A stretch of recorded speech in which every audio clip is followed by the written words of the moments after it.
This weekend, Lewis Hamilton can match Michael Schumacher for 91 Formula One victories, equaling the record for the most victories in a Formula One driver's career. This season, the British driver also can match Schumacher for the most Drivers' World titles, meaning Hamilton can technically become the most successful driver ever in the sport. However, I generally think this is going to take me a little bit of time to get my head around. There's no denying the success for Hamilton and Mercedes since their partnerships began in 2013 has been immeasurable. It's been ridiculous, quite frankly. But my first ever season of watching Formula One was 2007. I'd watched a few Grand Prix here and there beforehand. I was a little bit too young to remember most of them. I remember the yellow car being my favourite. I believe that now to be the Jordan. However, Hamilton coming in, starting at the top, up against Alonso, was one of the things that really got me hooked into Formula One. And actually, that time at McLaren, though we now look back at it with rose-tinted glasses, they weren't plain sailing. It wasn't all sunshine and rainbows that a lot of people make it out to be. Fernando Alonso was an awful teammate for Lewis Hamilton, but built that character. 2008, that championship winning year, he didn't have a wingman. Heikki Kovalainen really struggled in that season, and 2009, I'm sure, is the one season Lewis Hamilton would like to forget in his Formula One career. 2010, all the way through until 2013, that Red Bull was a monster. Came close in 2010, but 11 and 12, those final 2 years with McLaren, just never came together. But that decision, made at Monaco, in the hotel room with Niki Lauda, to take the gamble and move to Mercedes, was a risk.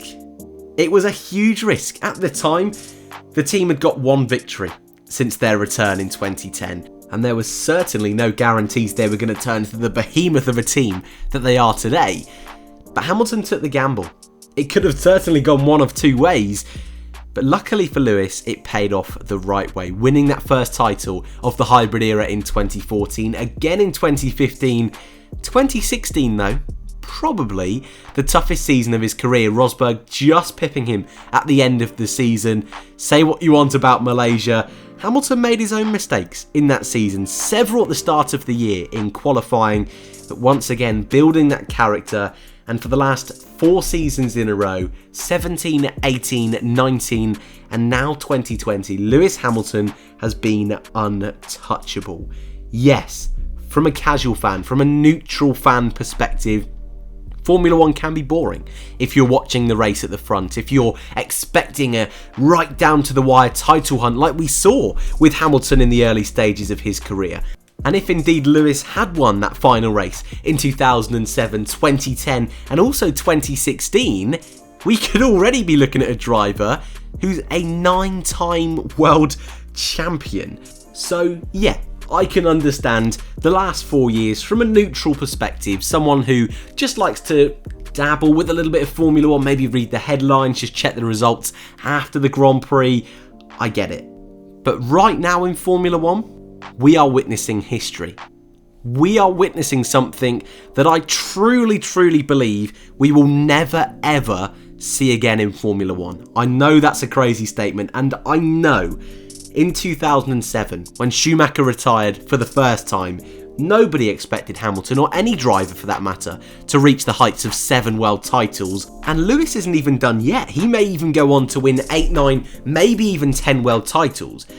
But when you look at the landscape and how motorsports away from Formula One, inside of Formula One is changing, people want to see a show. They want to see that bit of excitement, that unpredictability, that real grit between your teeth, fight for the victory.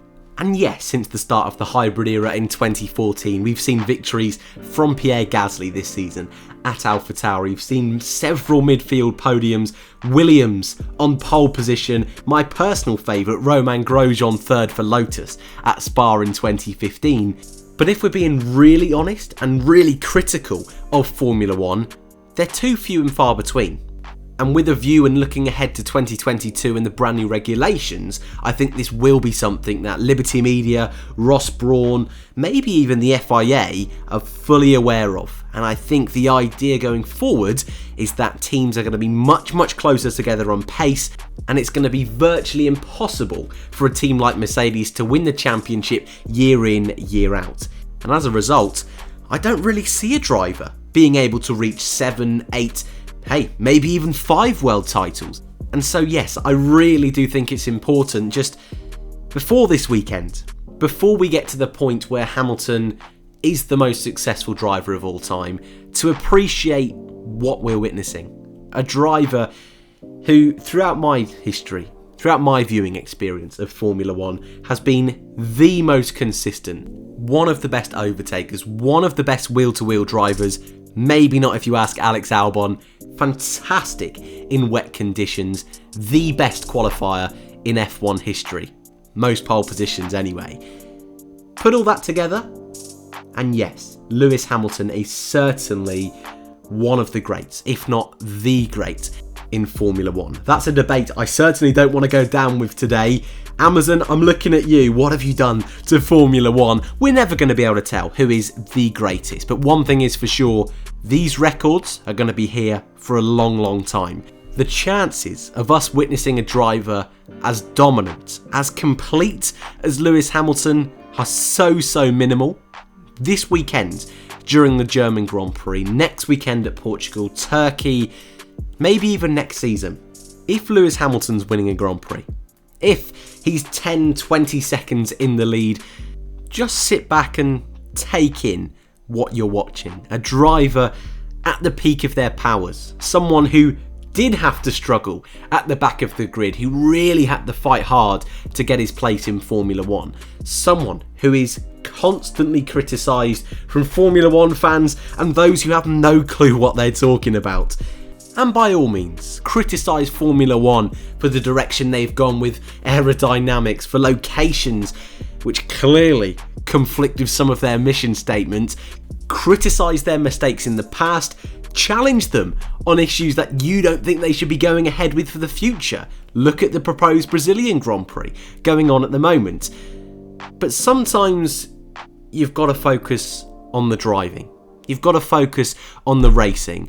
And that's something which I know is so hard to do when Mercedes are just so good at every aspect of that Formula One team, and Lewis Hamilton's driving abilities almost untouchable from the majority of drivers on the grid. Just ask Valtteri Bottas, a driver who 4 or 5 years ago many would have thought had the capabilities to be a comfortable world champion. Now I think you'll really struggle to find someone who thinks Valtteri can really challenge Hamilton for a world title.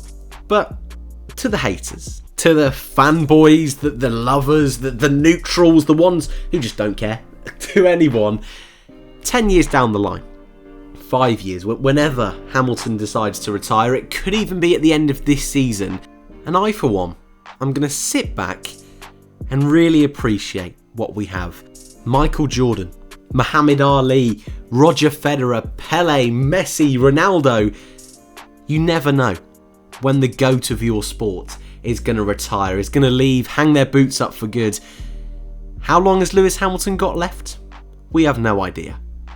But this weekend, he can make history. He's not quite in the record books just yet at the top of the list, but he's right on the edge of doing so.